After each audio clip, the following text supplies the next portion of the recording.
before you walk out your door. Knowing all this gives you time to think about the essential things, like, do I have time to get coffee? Download the free Odyssey app and search your local news station. That's AUDACY.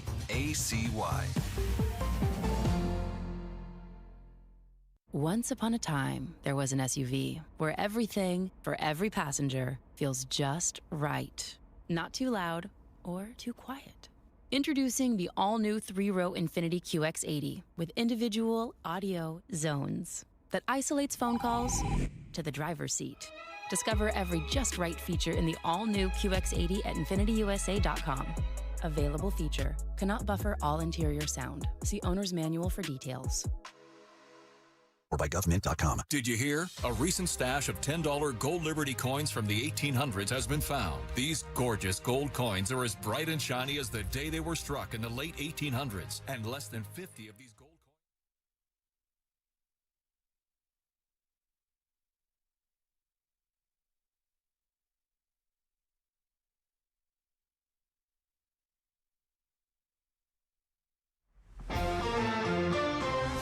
The following is a special presentation of KNX News 97.1 FM and the Los Angeles Times. Live from the Odyssey Sound Space on the Miracle Mile, it's the Los Angeles District Attorney Debate. Here are Charles Feldman and Mike Simpson.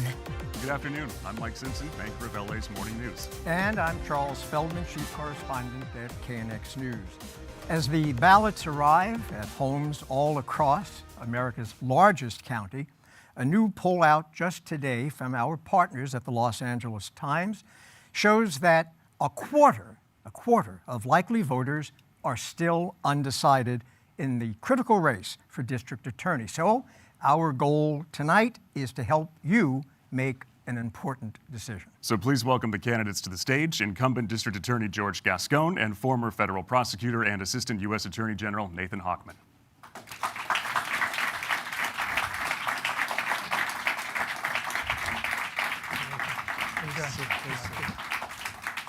Gentlemen, welcome. For those of you listening, not watching, there was a handshake, so we're off to a good start.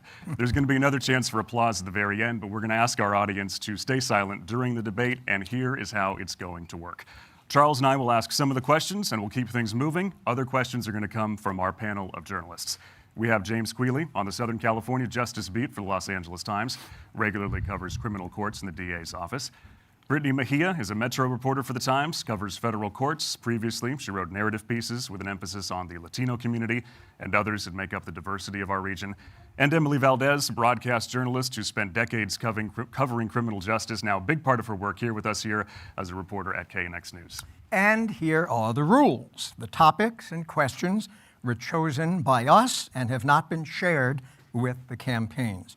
Each candidate will get 60 seconds to answer each question. It is a follow-up or rebuttal. If that is called for, that is up to us, and the candidate will get 30 seconds. Mr. Hochman, you won the coin toss, so you get the last word. Mr. Gascón, you'll kick us off with a 1-minute opening statement. Okay, wonderful. Let me know when we're ready. We're good? It's all yours. Well, first of all, thank you so much. Appreciate being here today. Look, I have been involved in providing safety to our community for many, many years. I started as a soldier, went through the ranks of the LAPD and then district attorney. But the reality is that words and actions matter.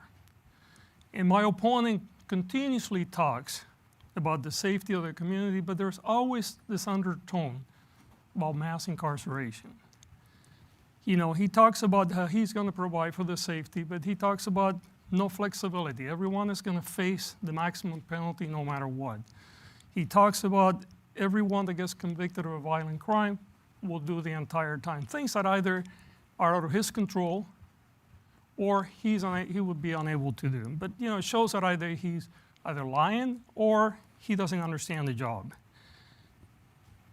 When we're talking about actions, actions also matter. He has been one that while I was working with our future president, Kamala Harris, as her DA, and supporting her, he was defending the wealthy and the tax evaders. When I was creating the first state independent investigation bureau to deal with police corruption, he was defending the most corrupt sheriff in the history of LA County. We're going to have plenty of time to get into more, but we're past the minute now. So we're going to have to give Mr. Hochman a minute. And in And we got plenty 2022, of questions for you guys. in Okay? 2022, he was running as a Republican on a very similar platform he's running today for Attorney General, while I was working with the community looking for ways to deal with All right, crime. Mr. Mr. Gascón, Hochman. thank you. Mr. Hochman? A DA running for re-election normally focuses on two things, experience and his record. Unfortunately for Mr. Gascón, those arguments won't work, and he knows it. On experience, he has never personally prosecuted or defended a single criminal case in his entire career, while I have 34 years of experience and hundreds of cases under my belt to serve the public and the DA's office. On his record is a record of public safety failure, where violent crimes, property crimes, hate crimes, shoplifting, human trafficking is up either double digits or triple digits since he started. He has lost the trust of his own prosecutors, law enforcement, victims, and the public. I will restore that trust. So what's he got left? The only thing he's got left is a desperate effort to gaslight the public, to lie about my record and my experience, to go ahead and mention Donald Trump as often as he can, and to pull the big Gascón on all of us, saying that crime is down, but fear is up. Well, he's half right. Fear is up because crime is up. Now, every time you hear Gascón gaslight us, say, there he goes again. Mr. Hochman, your time's up. Thank you very much. Gentlemen, you both clearly have very different philosophies. So I'm going to ask you both to tell us briefly what exactly is your philosophy on the role of the district attorney in society, and how does that impact the actual functioning of the office? Mr. Hochman, you go first.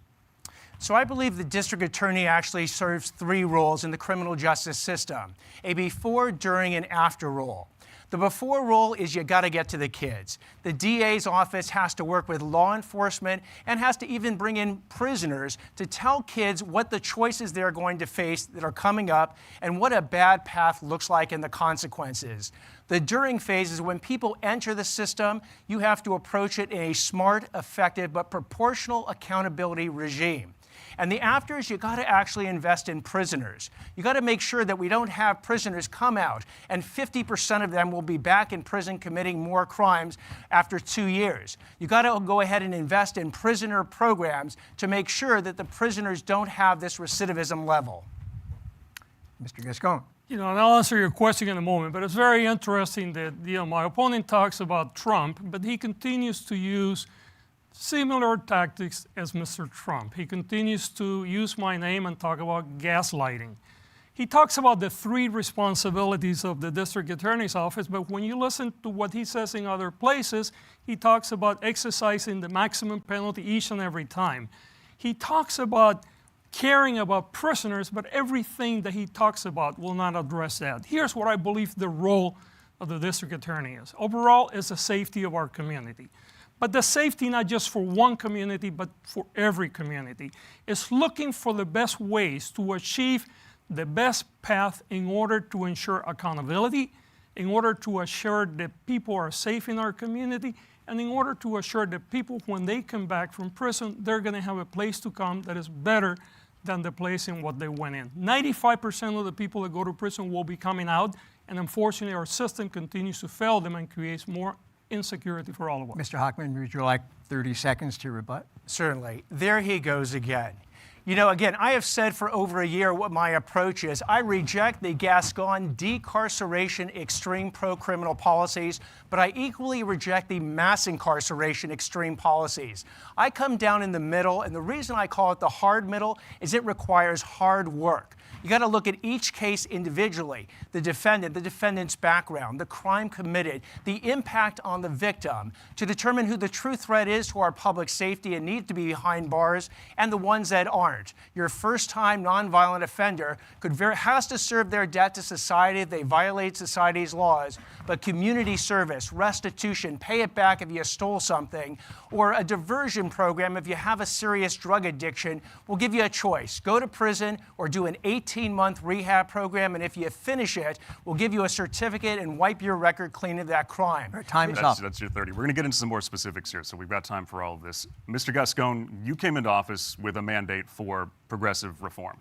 But since then, you've been forced to change some policies, either because of public backlash or in the case of the three strikes law, it was the court order.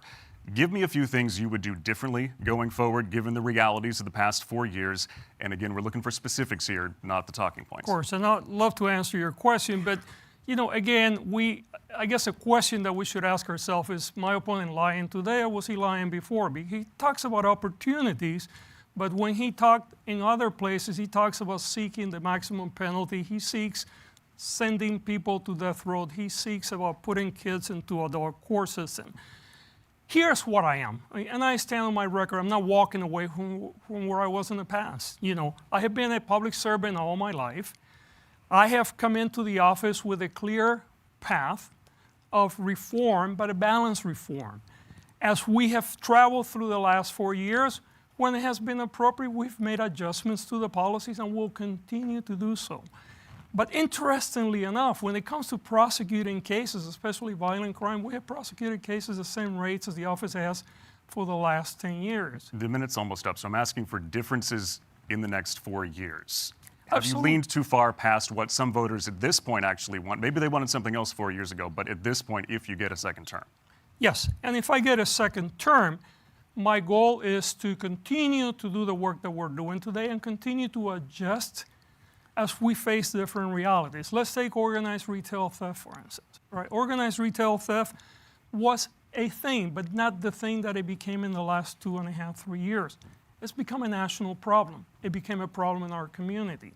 We adjusted our path to dealing with organized retail theft because I recognized that there were differences in the needs, and we created a process where not only do we run, although through our organized crime division, but also I work with the legislators to look for ways to create different laws. Your time is up. We'll talk more about that over the course of the hour here. Mr. Hochman, your opponent came into office on that progressive agenda. There are plenty of voters in this county that truly believe in some of those ideas. Would you incorporate any of that? The hard middle that you mentioned, does that mean a move to the center if you're elected? And what does that hard middle look like? Again, specifics. Certainly. The hard middle is a rejection of extreme policies. Let me give you a couple. Mr. Gascón came into office his first day, his first hour, his first email, and he issued 9 special directives that created blanket policies. He said, for instance, that juveniles who steal just under $950, which is a misdemeanor, will not be prosecuted, no matter what the facts or the law is. He said that he would not go ahead and impose the gang enhancement.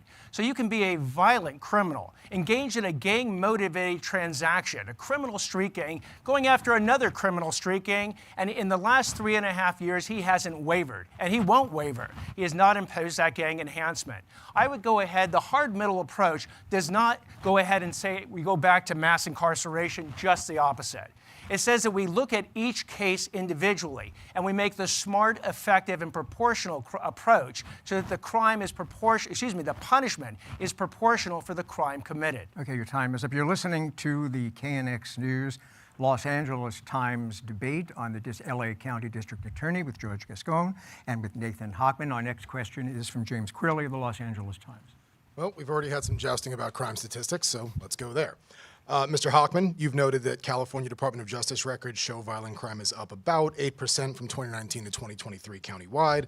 Mr. Gascón, more recently you focused on the fact that this year to date, as of this moment, violent crime is down in the city of LA by about 6%. You're both right. Please explain to what extent a DA's policies actually impact day-to-day crime rates and what you would do specifically if elected or re-elected to lower violent crime. Mr. Hochman, you're up first. Certainly. And the California Department of Justice came out with statistics this summer that were countywide statistics. Mr. Gascón likes to focus on the LA City statistics because they have a blip in his favor, but LA City is just one of 88 cities and 125 unincorporated areas. So those statistics show exactly what you said, Mr. Quealy.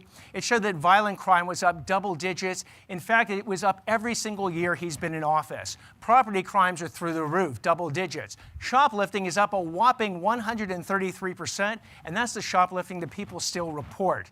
Fentanyl poisonings will kill more 18 to 35-year-olds than anything out there. And Mr. Gascón, we are the capital of human trafficking. That is a record of public safety failure. What we can do differently is, again, get rid of these extreme blanket policies, go back to a hard work middle approach that allows prosecutors to actually do their job, empowers law enforcement to go ahead and do its job, and lets victims know that if you dial 911, not only will someone go ahead and answer the phone, but you can get justice for the harm suffered, and criminals will understand where the lines are. And unlike the Gascón regime, where they've been emboldened, they'll be deterred. So just as a quick follow-up, is there something, a specific filing pattern, policy, directive you might initiate that you believe would be a direct deterrent on violent crime or have a direct impact on those statistics? 30 seconds. Absolutely. I think, again, if you go back, for instance, with the gang enhancement, and you tell violent gang members that we're no longer going to take a hands-off approach, that if you go ahead and you engage in a gang-motivated violent crime, at the gang enhancement, which was passed over 30 years ago by the state legislature, when they understood that criminal street gangs pose a crisis to us, that they terrorize communities, that you can send that message to the gangs, whether it's Florencia 13, the Mexican Mafia or whatnot, that we are not going to tolerate their activity in our community again. Right. Mr. Hochman, let me follow up with a question about statistics, because you do make a lot of the fact that you say crime rates have gone up mainly because of what you view as Mr. Gascón's progressive policies. But we looked at the Public Policy Institute of California, the crime survey in 2022, and it found, this was during the peak of the COVID surge, and it found of the state's 58 counties, 36 saw violent crime rise. Most of those counties do not have DAs who you would probably consider to be progressive. How do you reconcile that? So again, I'm using the 2023 California Department of Justice statistics that point out the rise in violent crimes in each and every single year that Mr. Gascón has been in office. But here's my overall idea. We should not be no worse than any other DA's office out there. The LA County DA's office used to be the gold standard by which all other DA's offices have been measured. Mr. Gascón lost the support of 98% of his prosecutors because he's imposed on them a regime of no worse than. I have told those folks that, look, and I've got them their endorsement and their individual endorsement, and I said we will go back to being the gold standard or striving to be the gold standard. That is the only standard I will endorse. Mr. Gascón? Yeah, first of all, you know, the gold standard, I guess, was being the most carceral county in the country. The gold standard was sending more people to death row than any other jurisdiction in the country. The gold standard is sending kids to adult prison. The gold standard is looking at police misconduct and continuing to provide cover for bad police conduct. Let me just talk to you about crime numbers. I was running LAPD Comstat while Mr. Hochman was defending the wealthy to avoid paying taxes. I have been looking at crime numbers for decades. There is no question that there is a problem with crimes in some parts of our community, but I think we must recognize it's not just LAPD that's reporting a reduction. About 50% of our county, about 5 million people are served by jurisdictions today out of the 10 million where crime has been coming down. Yes, we have a problem. And the reality is that if you are the victim of a crime or you know someone that is, crime just went up for you 100% and I'm here for you. But the reality is that my opponent continues to misstate the facts because it is convenient for him when he can. And this is the same thing that he did 2 years ago when he was running for Attorney General, a dystopian view of where things are, instead of coming to the table, rolling up your sleeve, and talking about what can we do differently in order not to make the mistakes of the past, but have a safer community. Would you like a 30-second rebuttal? Excuse me, Mr. Gascón, I know you were trying to rebut him, but the question was, how does the DA's actually impact day-to-day crime rates, and what would you do to lower violent crime? You didn't answer that. Yeah, well, I mean, first of all, as you well know, Mr. Quayle, you know, the DA actually has very little impact on the macro level when it comes to violent crime. And that's, as it was pointed out, there were many, the majority of the counties in the state had an increase in crime about the same time, even though they were run by the tough on crime type of prosecutors, as my opponent would like to be.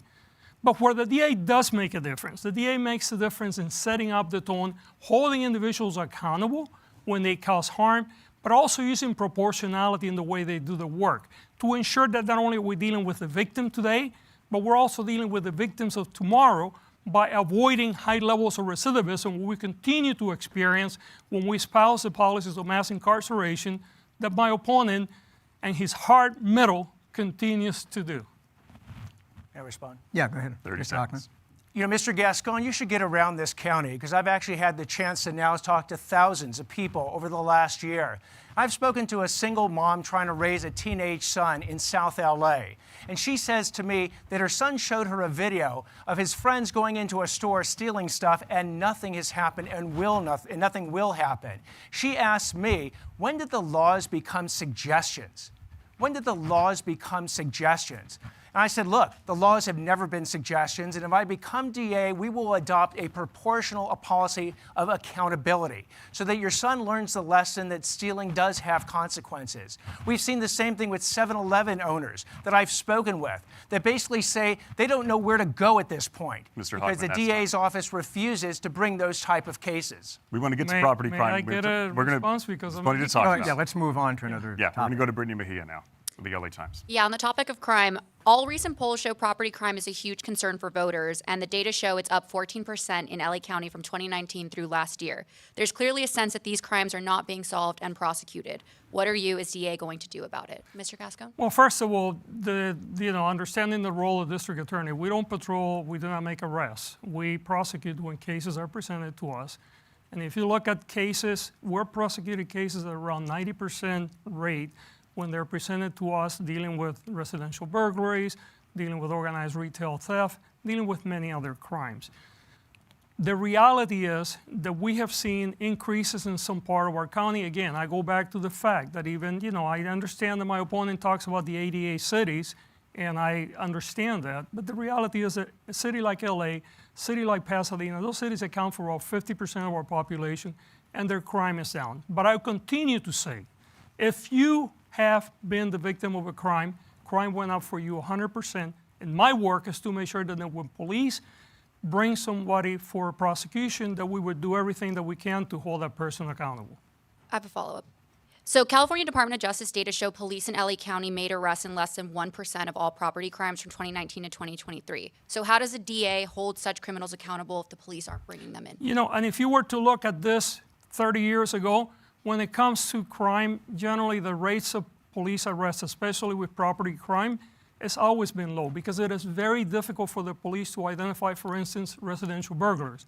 When I used to be in the police department, we knew that a residential burglar that was caught was probably good for 20 or 30 or more cases. So the reality is that the problem of policing certain crimes is not unique to our county. Frankly, it's not unique to the moment. But the job of the district attorney is not to police. The job of the district attorney is to prosecute. And when the cases are being brought in front of us, we're looking at those cases and we're holding people accountable to the way that we can do the best. Mr. Hochman? May I respond? So the police aren't bringing in the cases because they know up front that the DA's blanket policies is not to prosecute.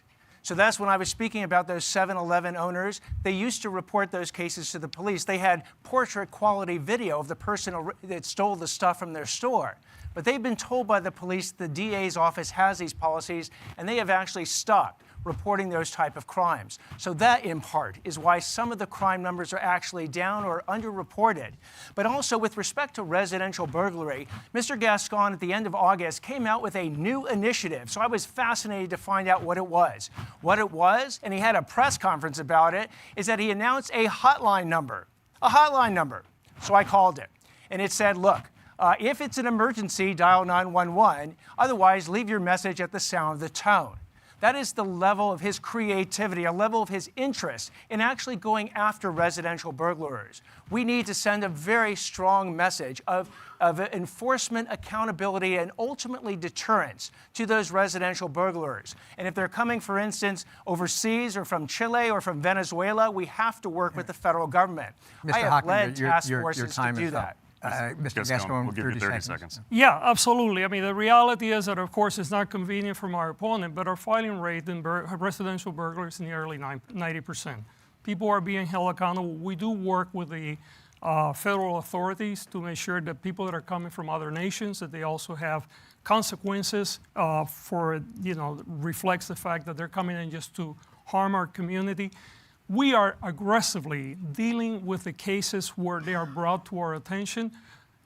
But again, we're not the police. We prosecute cases, and if Mr. Hochman is suggesting that the police is not making arrests because we're not prosecuting the cases, I think there's two problems with that. Number one, it's not supported by our filing rates, but number two, that would be a bigger problem in our community. Mr. Gascón, thank you. Switching topics a little bit, Emily Valdez from KNX News. Yeah, well, let's talk about the Menendez case. It's in the news, big case. Mr. Gascón, last week you announced that the convictions and sentences of Eric and Lyle Menendez are going to get a new look from your office. Attorneys have been trying to get your office to look at this case since May of 2023. The investigative journalist who uncovered the new evidence, I spoke with him, Robert Rand. He told KNX News he was caught by surprise that you decided to proceed now. Why did you decide right before the election that you're going to take a look at the case after you've been postponing it for a year and a half? And what makes you conclude, as you said on KNX News the other day, that the brothers are, quote, rehabilitating very well? So let me begin by saying that you're absolutely right. The case was presented. We have both the resentencing units and we have a unit that also look at habeas. They're two different vehicles. And this is an area where we have worked very hard with many cases. We have resentenced now over 300 people. By the way, only 4 of those have reoffended. But when and this case, by the way, is set up for a hearing on November 29th on the habeas part. But when there was a recent Netflix documentary that came out, and we immediately started to get bombarded with media requests and calls because the case came back again to the surface, and the decision was made that rather than answer one media request at a time, that we would actually just come out and very clearly said where we are. There is difference of opinion in my office. There are some people that believe that the Menendez brothers should continue to stay in prison, and there are other people that believe that there are other things that are on board. We believe that it's worthy of a second look, and we're taking that second look, and I will make an evaluation accordingly. I don't think you answered my question. It sounds like you're saying because this Netflix documentary came out, we're taking a second look, but the actual originally documentary came out in May of 2023, and that's when the attorneys filed. Yeah, that's not what I said. What I said to you is we had a hearing scheduled for November 29th of this year. This case has been moving along the track with many other cases. When this Netflix documentary started to show recently, we started to get many, many media requests for information. Initially, we tried to answer them individually. I came to the conclusion that it was better to handle it all at once, and that's what we did. So again, it's not that we haven't had this. It's not that this case wasn't on track to be reviewed. The difference is we have been experiencing a tremendous amount of questions about the case, and we wanted to put this to bed and say, number one, we're reviewing the case, and number two, we will have a decision shortly. And by the way, the decision will be mine. There are differences of opinion in my office. I'm evaluating both of it, but I will make the final decision as an elected. And your time on that is up at Mr. Hochman. Actually, Mr. Hochman, my question for you. May I respond to that, the Menendez question very, very briefly? Go ahead. Yeah.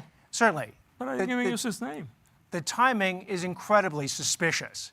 The habeas was filed in May 2023. In February of 2024, the request for resentencing was given to the DA's office.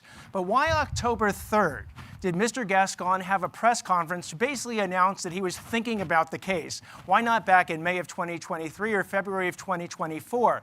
Could it be because Mr. Quealy, one of our reporters here, came out with an article that day? The headline of the LA Times said, "Teen Killer Case Haunts Gascón." That was a case about Shanice Dyer, a woman who was 17 years old. She actually engaged in a double murder, a gang murder. She killed Alberto Carrera, a man who was actually celebrating the birth of his son with a baby shower, and Jose Flores, someone who was visiting him, who was an astrophysicist on the way to Nassau. Shanice Dyer went into their community looking for someone to kill because it was a gang retaliation, killed these two individuals. Mr. Gascón went ahead and changed a policy, and she should have been tried as an adult. She was scheduled to be so. She got tried as a juvenile because of Mr. Gascón. All right, you're way over time now. Wait. But let me just finish. I think I did 4 years.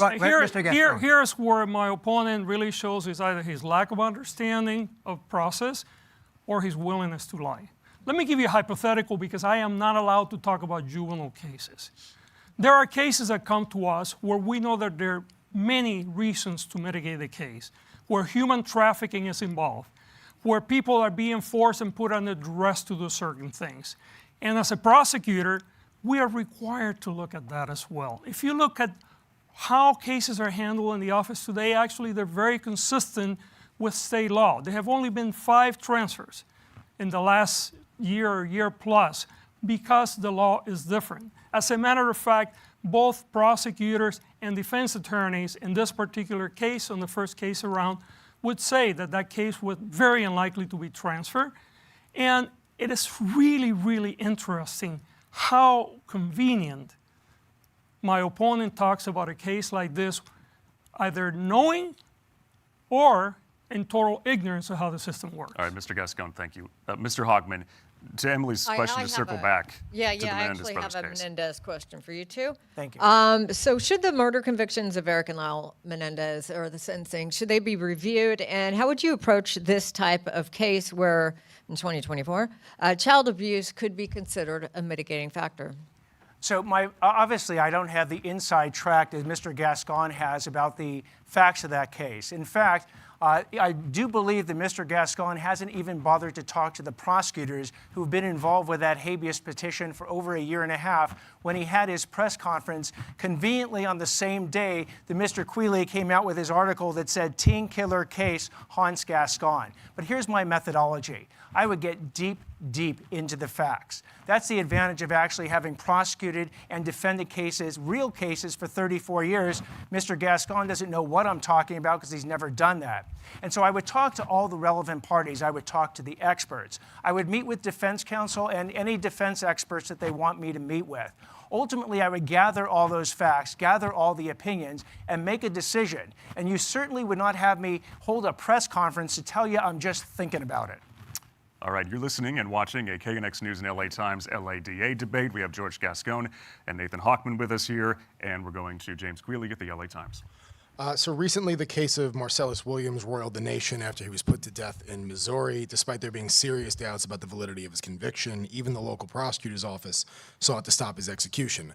Before Mr. Gascón took office, the LADA's office was often criticized for its handling of conviction integrity. It had one of the, at least according to the Michigan Registry of Exonerations, pretty low number of overall exonerations. So if you're elected, Mr. Hochman, what steps would you take to remedy wrongful convictions or resentence defendants harmed by past prosecutorial error? So if I'm the DA, I will be the first DA in history that not only has a prosecutorial background, but a defense background. I go into court for the last 24 years to go ahead and prove people's, will overcome the government's cases and uphold the presumption of innocence. So Jackie Lacey started the Conviction Review Unit in 2015. Mr. Gascón renamed it, calling it the Conviction Integrity Unit. I would certainly keep that unit. I've actually spoken to people from the Innocence Project, and I've told them that, look, if someone is in prison even for a day who's otherwise factually innocent, I have visited over 12 prisons around there. I've seen the horrible conditions that it is to be a prisoner. They need to get out that very day if they are factually innocent. So I will work with the prosecutors in those units, as opposed to Mr. Gascón, who, when he got an unfavorable decision recently from one of the heads of that Conviction Integrity Unit, he transferred her. Mr. Gascón, you ran on the issues of wrongful conviction and undoing what you consider overly harsh past sentences. But even some of your supporters, especially in the resentencing unit, you mentioned 300 cases have been resentenced. I believe, though, you referenced the idea that as many as 10,000 cases could be eligible for review when you ran. Some of your supporters have been a little frustrated with that number. So what would you do differently in a second term on either the conviction integrity or the resentencing front? Yeah. And I will answer your question in a second. But let's go back to Mr. Hochman's defense record, right? He defended billionaires avoiding to pay their taxes. He defended the most corrupt sheriff in the history of LA County, and after that sheriff was convicted, he did a press conference and pinned another little badge on this particular sheriff and said, "You deserve to have this," because the judge had told him that he could not wear it in front of a jury. What would I do different? You're absolutely right. I believe that we're still moving way too slow. But the reason why we have moved so slow and the reason why I want to make sure that we continue to improve this process, and we have in the last year, is because we look at these cases very closely. The fact is that only 4 people year to date from the very beginning have actually been rearrested, over 300 people. We take this very, very seriously. At the other end of the spectrum, we know that there are many people that qualify for resentencing, just like we know that there are many people that are claiming to be wrongfully convicted that need to have their cases reviewed. And my goal is to continue to add resources that we've had recently and continue to move forward if I am so honored to be reelected. May I respond? Go ahead, Mr. Hochman.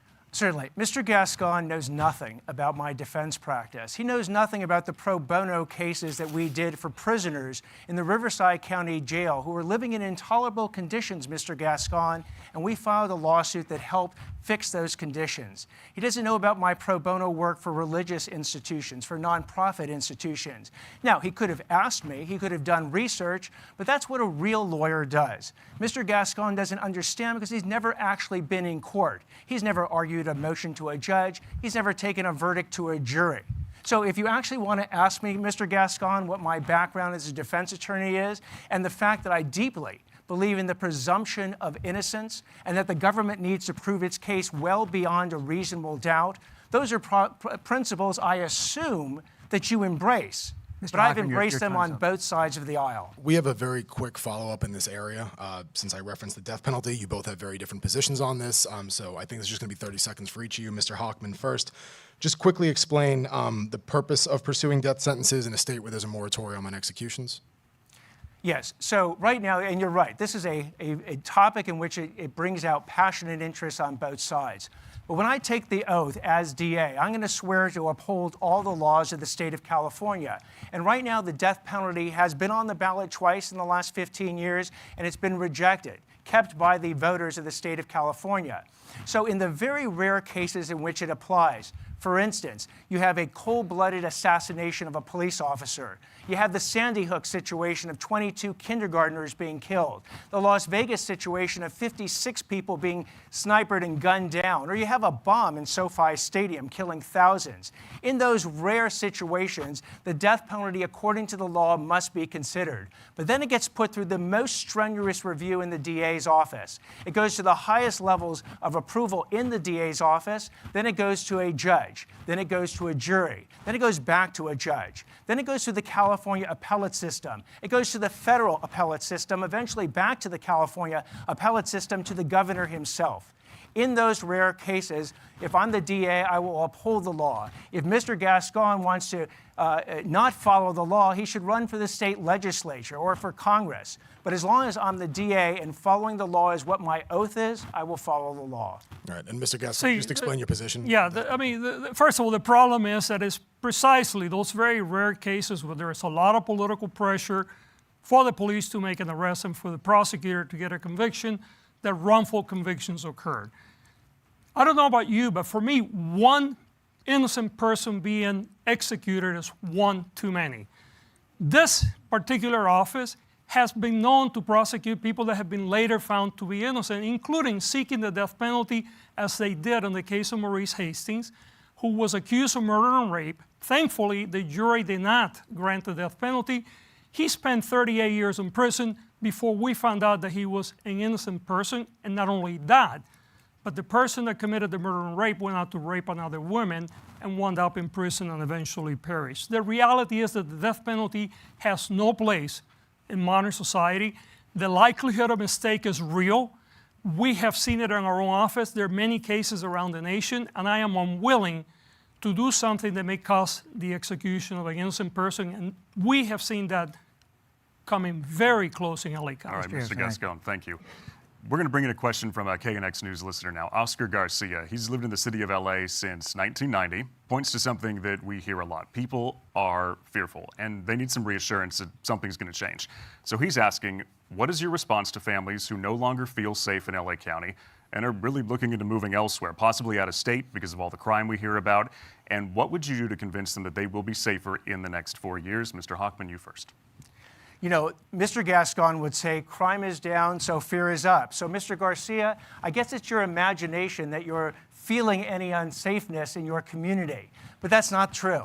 What has happened in our society, and again, the California Department of Justice says this at the statistical level, but I've spoken to the people, Mr. Gascón. I've spoken to people who for the first time have had their homes broken into, their businesses broken into, their cars broken into. I've spoken to parents who have lost kids from fentanyl poisoning. Again, they look to the DA's office to do its job, to hold prisoners, hold defendants accountable, but do it in a smart, proportional, and effective way.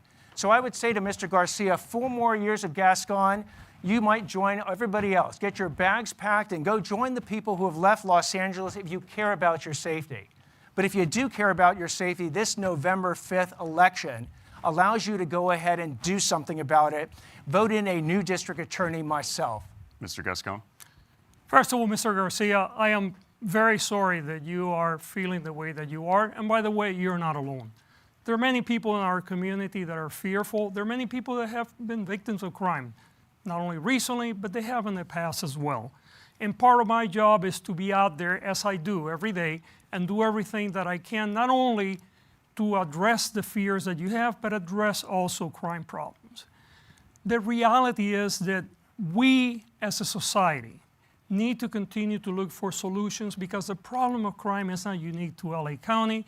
It's around us, it's around the nation, and one crime is one too many crimes. But I tell you what I will not do, which my opponent does on a regular basis. It's the fear-mongering. It's the dystopian view of our community. It's feeding into the worst of us instead of looking to see how can we work together to have a better future and do it not from a place of privilege, but from a place that can actually walk any community in this county and understand that sometimes the sense of justice in a poor community is going to be slightly different than another community, and we need to understand that. People in every community want to be safe, but that safety looks sometimes slightly different because often we have communities that have been not only overly punished, but have been forced to deal with not only crime in their community, but also the abuses of the system. All right, Mr. Gascón, thank you. That's time. For 30 seconds. We're actually going to get to that topic in a few minutes here. This is a KNX News LA Times LA DA debate with George Gascón, Nathan Hochman. I'm Mike Simpson, along with Charles Feldman. Fairly or not, many people associate homelessness and drug abuse with rising crime. So what is the DA's office going to do to try to solve what seems to be, by all observation, a very intractable problem? Mr. Gascón first. Look, this is an intractable problem, and let's first of all begin by saying that as a district attorney, I will hold everybody accountable equally. When a person that is unhoused causes harm to others, they're being prosecuted at the same rates that anybody else. We also have to deal with jurisdictional questions in our county that often create a lot of confusion because if you're in some cities like the city of LA, you have a city attorney that deals with misdemeanor crimes, and then you have the district attorney that deals with felony crimes, and then you have 88 other cities, so it really goes all over the place. But here's what I have been doing and will continue to do. Number one is work with our Board of Supervisors and other stakeholders to make sure that we increase the number of beds that we have available for people that are mentally ill and are also committing crimes and causing harm. Number two is recognize that our job is not to over-criminalize or to criminalize poverty. and that understand that when we do that, we actually create more housing and security, as it was done before in the office, where people are often committing simple things like driving without a license, were taking it away from their car, they were prosecuted, and then they lost the ability to go to work, and then they lost their job, and they become unhoused. Okay, Mr. Hochman. Mr. Garcia, if you heard that answer, I'd start getting your bags packed and get ready to go. Because again, what this DA has enacted is blanket policies that say he is not going to prosecute quality of life crimes. What does that involve? That if a police officer comes up to a homeless encampment and sees someone shooting up with meth, heroin, fentanyl, he won't let him prosecute. If he sees them engaged in vandalism, no. Disorderly conduct, no. Criminal threats, no. Loitering for prostitution, no. So under this DA, the police basically look at it and just keep walking. We can actually do something about it, but the DA's office has to be a partner with the Los Angeles Homeless Service Authority, the Department of Mental Health, the Department of Public Works, the Department of Vocational Services, and go into those communities like the host team does, the Homeless Outreach Services team, where they go in and they execute a 5-point plan, identify everyone there, assess their needs, do outreach, post and then move if necessary. Over the last 7 years, they have successfully moved thousands of homeless individuals into places where they can get services and only had to arrest 2. So the DA is part of the solution and a partner with them, it'll work. Right. If Gascon's there, forget about it. Mr. Hochman. Brittany Mejia. Given the rise in fentanyl overdose deaths in Los Angeles, what steps will you take as district attorney to address the distribution and trafficking of fentanyl? Would your role include more aggressive drug prosecution? Does that include prosecuting drug dealers for murder when people die? Mr. Hochman?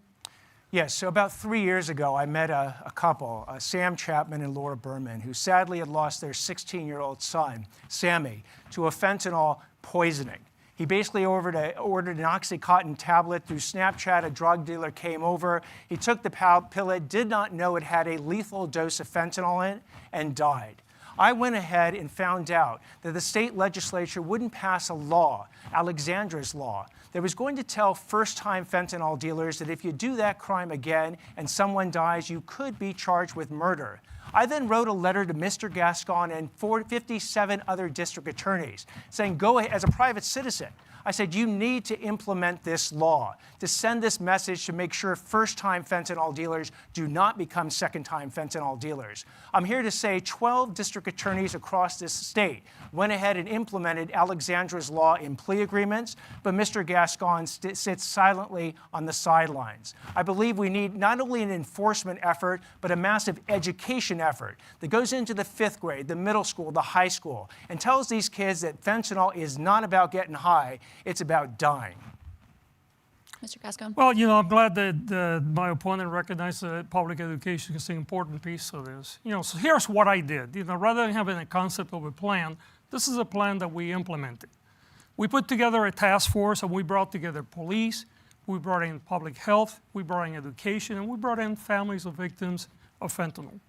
And that task force continues to work today, and the work has been very clear. We go after the traffickers, and yes, we have prosecuted for murder a couple of people. They have provided fentanyl knowing that this could be deadly to the person. But we also recognize that this is a public health problem, and we do not want to go back to the days of the war on drugs. My opponent keeps talking about what he would do on one hand, but on the other hand, he continues to talk about prosecuting to the fullest extent. Make sure that people that are being in prison that are going to stay there full time. You know, it's so much code talking for mass incarceration, so much code talking for the war on drugs, and very little about how to get the work done and understand the realities. We are working on this. We have been working on this, and we'll continue to do so.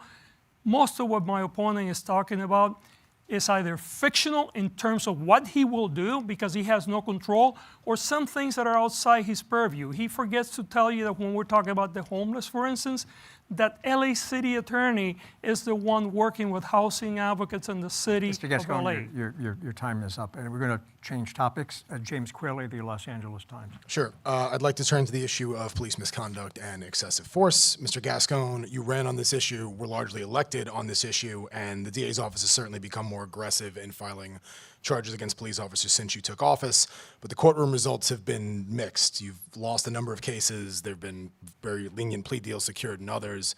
So what would you English language failing me. What would you do differently in a second term on that issue? Yeah, and I'm glad that you raised the fact that we have prosecuted many more cases. In fact, over 150 police officers have been prosecuted, over 125 cases involving those 150 police officers, and we're getting some convictions. Look, we continue to address the problem of the culture of our system, where often even when a police officer commits a crime, that they're not being held accountable. We had a case where we had clear evidence by body-worn camera that Metro officers of the LAPD were placing young kids in gang files, and they were saying that they had self-admitted to being a gang member. We presented that case, which, by the way, was filed by my predecessor. We presented that case and lost it because a judge said that the officers had not been trained in what was the definition of self-admission. So this is an area that is a lot of work to be done, but the reality is that we have moved the needle, and I'm glad that you mentioned that, Mr. Quayle, but we're far from being where we need to be. Okay, but what's the answer to improve the courtroom success? You can't just say that the judges are failing you. How do you win the cases? Yeah, so for instance, we have had some convictions. We just had today a conviction in Long Beach, right, that, it was announced today of a person that committed murder or killed a young woman while enforcing the law. He was a school officer. That particular individual was convicted. He is getting a penalty. We have to do a lot better in this work, but we also have to understand that we work within an ecosystem, and that ecosystem is not always one that lends itself to police accountability, but we're moving that ball forward. And the answer to your question is that we will continue to improve the level of our services and learn as we see others in different parts of the country doing the work and getting better results. I have to turn the question to Mr. Hochman, but just to be clear, that defendant received effectively time served based on jail credit today. He's not going to prison. That's correct, because he was in prison. Right. Yeah. Mr. Hochman, on the same issue, how would you handle police prosecutions of police officers differently than Mr. Gascón? And it's a twofold question. How would you respond to any voter concerns about impartiality, considering you've been endorsed by a large number of police unions and received millions in contributions from them? Certainly. So when Mr. Gascón came into office, he said he was going to review dozens of cases under his predecessor officer-involved shootings of unarmed, usually people of color. And his method to do it was to hire a special prosecutor at $750,000 a year. That special prosecutor has now had over 3.5 years to look at all these cases, and that special prosecutor has brought one case, and that case is caught up in the courts. You actually need a DA who's done the work. Back in the 90s, I actually went after and convicted at a trial a deputy sheriff who was stealing drugs, guns, and money from a drug dealer. People didn't believe you could believe a drug dealer. Turns out when we did the work, we were able to convict that officer and 15 others. I will lead by example in a way that Mr. Gascón can't, because he's never actually prosecuted a police officer, or for that matter, anyone else. And I will make sure that if we do bring a case, that case will withstand the beyond a reasonable doubt threshold, and we will actually get convictions that Mr. Gascón has failed to do. Second part of the question, though, you're not too close to the cops? No. I'm not too close to the cops. In fact, again, whether it's receiving endorsements or the fact that I'm the co-founder of the LA Sheriff's Foundation, where we've actually raised them money to get them necessary resources to be able to carry out their mission. At the end of the day, what I will bring is a sensibility of both a defense attorney and a prosecutor, someone who's actually prosecuted police officers. Now, when I speak to police officers, I make it crystal clear. If you cross the line, you will be prosecuted. And you know what they say to me, which is interesting? They say that nobody hates a bad cop more than a good cop.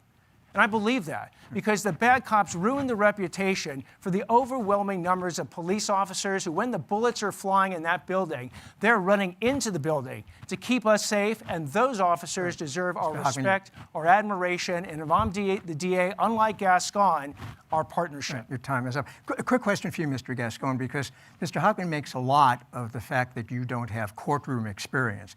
How important do you think that is to be DA? Yeah, I'll answer your question in a second, but let's go back because we only have 30 seconds, so answer now.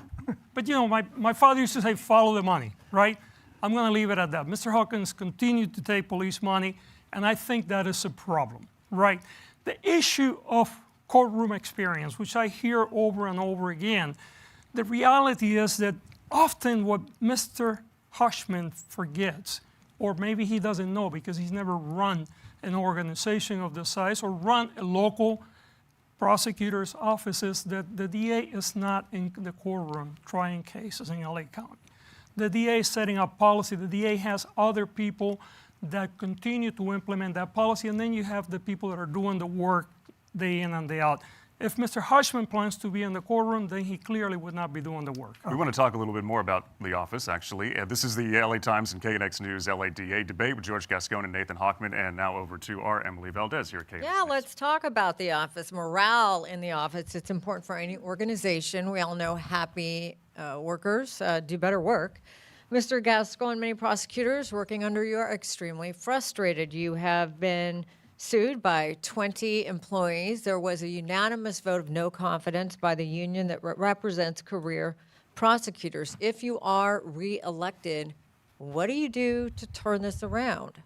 Well, I mean, first of all, let's face the fact that, you know, the DA doesn't get elected by the prosecutors. He or she gets elected by the people. We have an office of nearly 2,000 people. We have an office that has nearly 750 prosecutors. We've hired about 150 lawyers just in the last 3 years, and we will continue to do so if I am fortunate enough to get reelected. Morale in the office is very important, but morale can never come at the expense of continuing to do the wrong things. Morale can never come at the expense of forgetting to provide discovery. Morale cannot come at the expense of dehumanizing so many communities that we had in the past. And by the way, the majority of the women and men in the office are doing an extremely stellar work doing this. There are some people that are opposed to this. We know when I run in 2020 that there were people that opposed me. There are people that are opposing me now, but there's also a large segment of the office that continues to support the work. We're hiring new people that want to come in and do the work the way that we're doing it today. And I understand that when you've been used to doing the work in a certain way and somebody shift to a different direction, it's going to be frustrating, and that happens everywhere. And I understand that, right, Mr. and I'm Gascón, trying to improve that as I move along. And Mr. Hochman, so you, if elected, you'd be coming in as an outsider. What would you do to improve morale in the DA's office? And would you get rid of leadership Mr. Gascón has hired? So you are absolutely right. Morale is probably at an all-time low. That is your legacy, Mr. Gascón. You've created a dysfunctional office. And when you say it's just some people, I don't think 98% of your prosecutors are just some people. These are people who are there for the mission. They have given their life, their soul, to bring justice to the people of the County of Los Angeles, and you have stood in their way. And it's just not a few, it's 98%. You've hired, you said, 150 lawyers. Well, you lost 200 lawyers. 200 lawyers with decades of experience that refuse to work for you because of your ineffective or, in some cases, illegal policies. You know, you've actually, interestingly, suffered a record of 20 retaliation lawsuits. Because when prosecutors have actually stood up to you and said what you're doing is wrong, you've retaliated against them and they have sued you. What I will do differently is I got the endorsement of their union, but I said that wasn't enough. I needed to meet with as many of those prosecutors as I could. I've personally met with over 350 of them, most of whom have said the hour and a half they've spent with me is longer than they spent with Mr. Gascón in 3.5 years. And I told them that my job is to maximize the greatest resource, which is them. Give them resources, give them training, and by the way, give them credit. If you've ever seen a George Gascón press conference, you would swear to God he investigated the case, tried the case, sentenced the people, and convicted himself. I will make sure that the prosecutors who have done the work actually get the credit for it, unlike Mr. Gascón. We're rapidly running out of time for this broadcast, so I have one more question for both of you, and you get 30 seconds apiece to answer it. It's one of the more controversial developments in American prosecution. It's happened twice now, just in Georgia and Michigan, but not yet here in California. As DA, would your office prosecute the parents of children who used guns to commit violent crimes. 30 seconds and try to stick with it. Mr. Hochman, you first. To the extent that the law allows that type of prosecution, and to the extent that the facts show beyond a reasonable doubt that a particular parent violated that law, then we would certainly consider those prosecutions, because that's my job. The job of a DA is to uphold the law. And if the law in California permits such a prosecution, and the evidence shows beyond a reasonable doubt that someone did it, we certainly aren't going to do what a Gascón would do and walk away from it. Mr. Gascón. You know, each case stands on its own.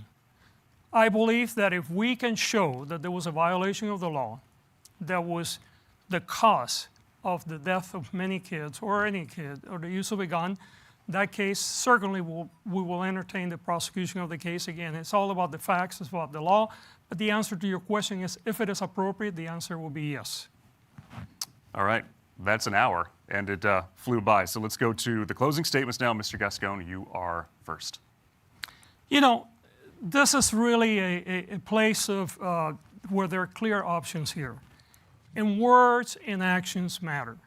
When you listen to my opponent, you're often listening to code talk for mass incarceration. You're often listening to someone that believes, from a very privileged point, that he has the answer for the rest of our community and is very willing to take us back to where we were before. His actions also matter. You know, while I was working with our future president, Kamala Harris, as a district attorney, and supported her for attorney general, and now trying to help her get elected, he was actually working against her by supporting the Republican opponent that ran against her for attorney general by endorsing him and giving him $6,000. This is a man that will tell you what you want to hear depending where he is. I have been working with people like Kamala Harris for years. I worked with her when she was a district attorney, working on the safety of our community. I worked with her to make her an AG, and I will continue to work with her. The difference between my opponent and I is that he's an opportunist and I am an optimist. Mr. Hochman. There he goes again. George Gaslight Gascón. He knows that I have adopted a hard, middle, balanced, smart, effective, proportional criminal justice approach, but he wants to go ahead and gaslight you and tell you I haven't. He knows that I'm a centrist, that I've been a Democrat for 20 years, a Republican for 20 years, and now I'm an independent because we actually need to have politics out of the office, yet he wants to go ahead and gaslight me again. He knows that I didn't vote for Donald Trump, and I've actually voted for and will be voting for Kamala Harris in this particular election. He also knows that I'm pro-choice my entire life, pro-LGBTQ rights. But he wants to engage in these tropes, his own version of fear-mongering, to convince you that I am someone who I am not. The reason I'm running for DA is I basically look at this situation where I need to support parents. I need to support families. I need to support store owners, victims, law enforcement, prosecutors. Mr. Gascón, as a lifelong Angelino, I'm going to fight for what I love. And I ask you to join me. All right, thank you both. And that concludes the KNX News Los Angeles Times DA debate. Mr. Hochman, Mr. Gascón, thank you both for being with us. Yep, thanks to the candidates, thanks to our entire team here at Odyssey LA, to the LA Times, their partnership organizing this, and thanks to all of you listening and all of you watching. For Charles, I'm Mike. Thank you. Good night, everybody. I don't know if I can reach and fall over, but hi, how are you?